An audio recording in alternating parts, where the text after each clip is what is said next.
I just didn't understand running Kyren Williams up the middle. Everybody's sitting there waiting for him. The 49ers stuff it. Game over. 49ers win it 26-23.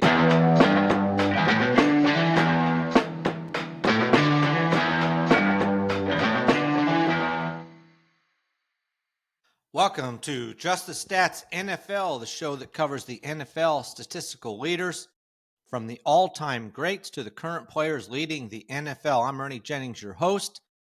And in this episode, we're looking at the Thursday night game, the game between the 49ers and the Rams. What a interesting game, to say the least. The Rams lose this game, I put it that way, honestly, 26-23. So we'll take a look at that.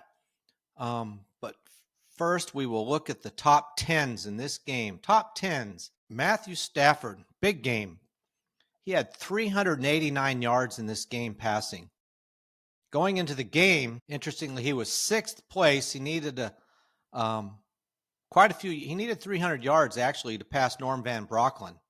He got it. He got way past that.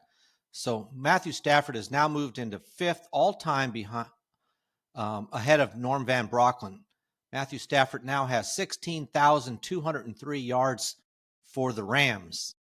Now, when you look who's next up for him, be a little bit before he can catch him, maybe late in the season, it's Jared Goff. He's been catching Jared Goff's records for the Rams quite a bit, and this is another one he's going to look for. So now Jared Goff is fourth all-time for the Rams in passing yardage, and now Matthew Stafford is fifth, right behind him. Another stat, this is an NFL record one that McCaffrey is just racking up. He is moving up this list fast, and this year he's been catching so many passes out of the backfield. Going into the game, he was 12th, but he only needed 1 yard to pass LaDainian Tomlinson, who was 11th. This is receiving yards by running backs. He needed 1 yard to pass LaDainian Tomlinson, and Alvin Kamara was in 10th, only 40 yards ahead of him. Well, McCaffrey last night had 82 receiving yards to now have 4,853. That passes Alvin Kamara and LaDainian Tomlinson, pushing actually Alvin Kamara out of the top 10 to number 11. Darren Sproles is number 10.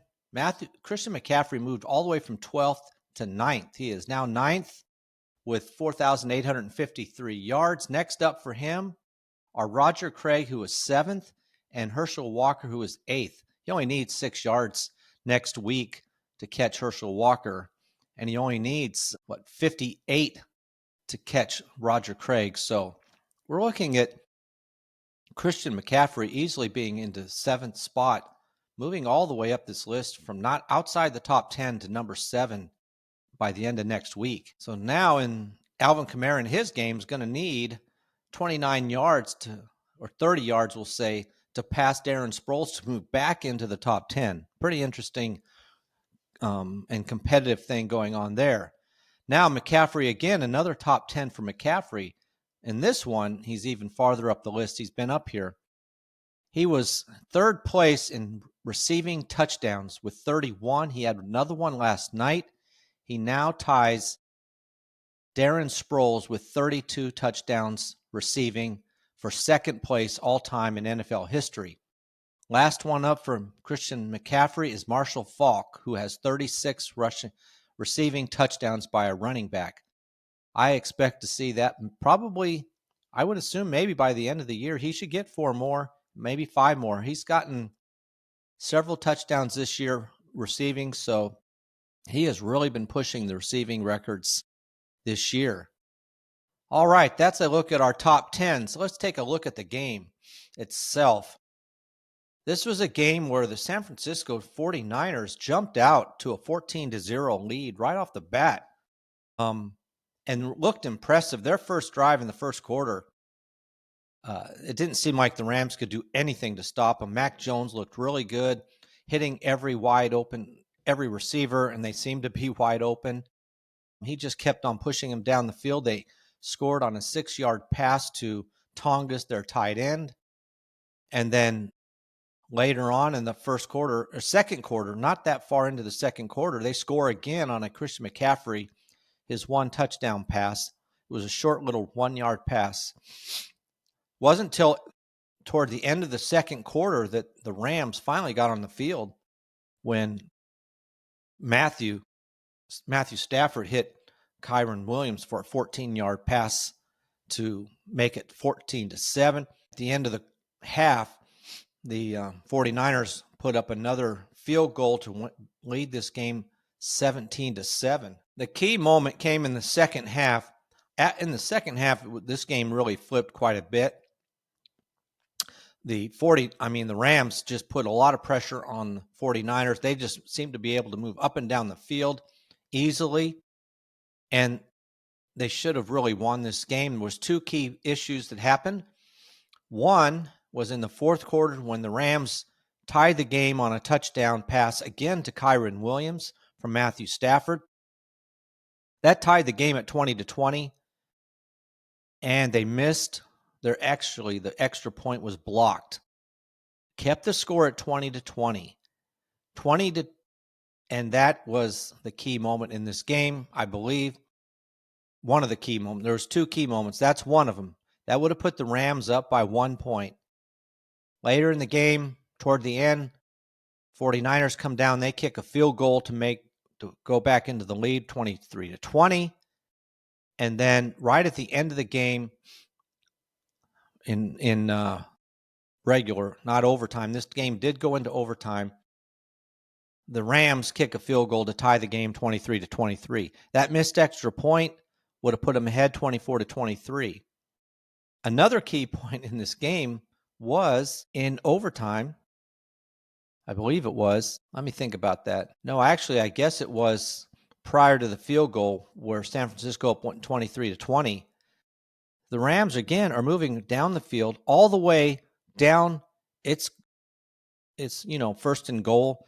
They get the ball down to Kyren Williams, runs up the middle to the 1-yard line and fumbles the ball at the 1-yard line. Unbelievable. This happened before San Francisco kicks their field goal.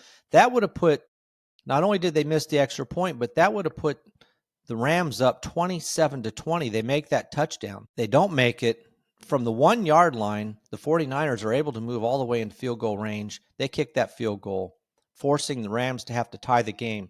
And then in overtime, again, I don't even understand this call. San Francisco goes down. They kick a field goal. They're up 26-23, so the Rams need to score at least a field goal to keep this game going. They get down quickly within field goal range. Couple of plays. Again, this is Kyren Williams. The fumble in the fourth quarter and then in the overtime. The first one was, it's third down and maybe 10. It's a long, third and long.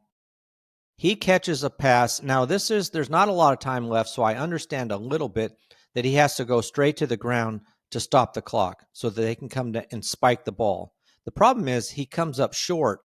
Now it's 4th and 1. If he'd have run his route a little deeper, it would have been it would have been a first down instead of 4th and 1. It's 4th and 1. They line up as if to run the play.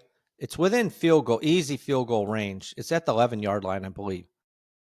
The Rams call a timeout. They don't run it. They come back out and they decide they're going to go for it on 4th down. They're going for the win, not a tie. The problem is Stafford's been passing. He's completing almost every pass.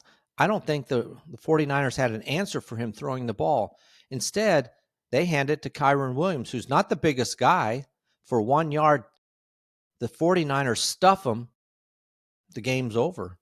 The 49ers win it on that play. So not only don't they kick the field goal, I understand that to some degree. You want to see if you can maybe win this game. It's 4th and 1.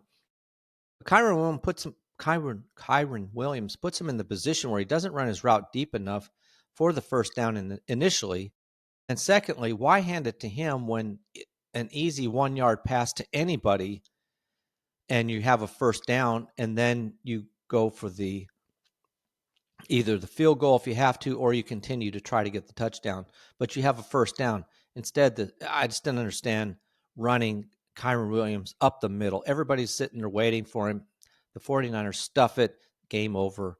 49ers win it 26-23. They had several. So they had the missed extra point or the blocked extra point.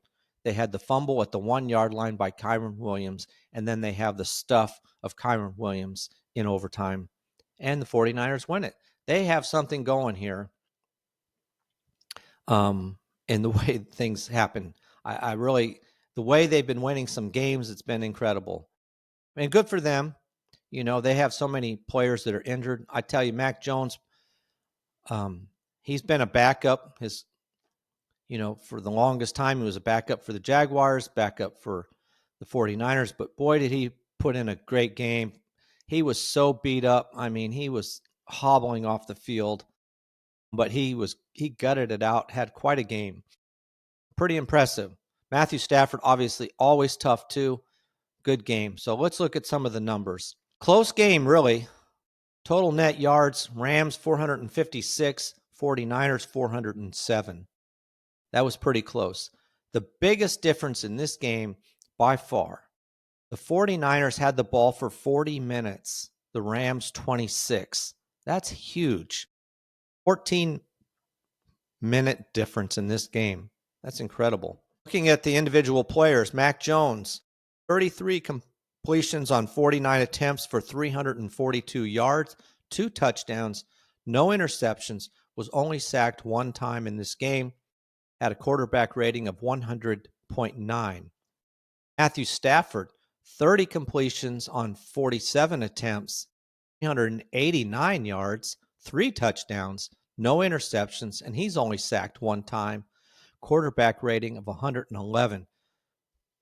Both of these teams supposed to have decent defenses, but these quarterbacks put a number on the defenses of the teams they were playing against. Now, looking at running backs for the 49ers, Christian McCaffrey, still not doing much on the ground. They're giving him every shot to do it. He is just the guy this team uses in and out. I don't know why you don't even triple team him and force them to go somewhere else. But Christian McCaffrey, 22 carries, 57 yards. That's all he had. 2.59 yards a carry. Brian Robinson had 5 carries for 12 yards, and Mac Jones had 4 for 5 yards. So they had 33 carries in this game, only 74 yards, averaged 2.24 yards a carry. Not too good. On the other hand, Kyren Williams, 14 carries, 65 yards, 4.64 yards a carry. Blake Corum came in, had 1 carry for 13 yards, and Matthew Stafford 1 carry for 0 yards.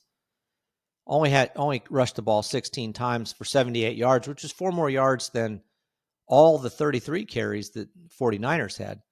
But the Rams averaged 4.88, so more than double the yards per carry. Now, looking at receivers, this was interesting. Kendrick Bourne came through for the 49ers, had 10 catches on 11 targets for 142 yards in this game. You know, you had a lot of the starters out. Jennings was out. Pearsall was out. Of course, Kittle's been out. Yuka's still out. So Bourne came through really well for the 49ers. Christian McCaffrey, again, 8 catches for 82 yards and a touchdown. Jake Tongas, 7 catches, 41 yards. So a lot of receptions, not too many yards, but he did have a touchdown. He was targeted 11 times as well. So tight end and the wide receiver, both 11 times targeted. And Demarcus Robinson, 3 catches, 39 yards on 7 targets. The fullback, Kyle Juszczyk, 3 catches, 21 yards. Marquez Valdes-Scantling, still, even with all these guys out, is just a filler kind of guy. 1 catch, 9 yards on 3 targets. For the Rams, it was Puka Nacua, definitely. Had 10 catches, 85 yards, so not so many on the yards. They held him pretty in check the first half pretty well, but then in the second half, he started to pick it up. He did have a touchdown. He was targeted 12 times. So he continues to maintain his 10 receptions a game average. Kyren Williams, coming out of the backfield, had 8 catches for 66 yards, 2 touchdowns on 10 targets. So 8 for 66 and 2 touchdowns. Looking quickly back at these running backs, Christian McCaffrey touched the ball 30 times in this game, 22 rushes, 8 catches. Kyren Williams also 14 carries and 8 catches, 22 touches in this game. So the running backs dominated. Davante Adams, 5 catches for 88 yards in this game. No touchdowns, though. Charius Atwell had a couple of long passes, 2 catches for 72 yards. One was 38 yards and one was 34 yards. So 2 long catches for him. Key moments. So that was good for him. Four targets. A couple of the passes, I don't think he dropped him. I think they were pretty much just out of his reach. Those were your leading receivers in this game. Very impressive offensive displays. I just question really honestly that play on 4th and 1 in overtime. Why run it? So the 49ers win this game 26-23. Good game for a Thursday night. Now both teams get a rest. The 49ers are now 4-1. The Rams are 3-2. All right, that is a wrap for this episode of Just the Stats and our look at the San Francisco 49ers versus the Los Angeles Rams. You can catch me on Just the Stats on YouTube, Stats NFL, I should say, Just the Stats NFL on Apple, Spotify, or your other podcast apps. Also at justthestatsnfl@gmail.com. So until next time, I am out. I appreciate you listening, and please like and subscribe. Thank you.